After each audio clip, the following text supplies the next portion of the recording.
Εσύ που είσαι ψαράς του καλαμαριού. Λοιπόν, αυτό το βίντεο τώρα είναι χαλαρό βίντεο, ένα γρήγορο βίντεο. Βλέπω τώρα φίλους ψαράδες, άλλοι βγάζουν, άλλοι δεν βγάζουν, άλλοι ζορίζονται, άλλοι βγάζουν.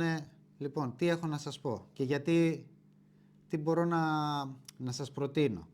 Έχουμε σκληρές καλαμαριέρες, μαλακές καλαμαριέρες, ψήρες καλαμαριέρες, ασάκια. Δεν τα μπερδεύουμε. Πρώτον, δεν μπερδεύουμε τη μία με την άλλη, χτίζουμε την τετράδα μας, σωστά χρώματα και πάμε για ψάρεμα.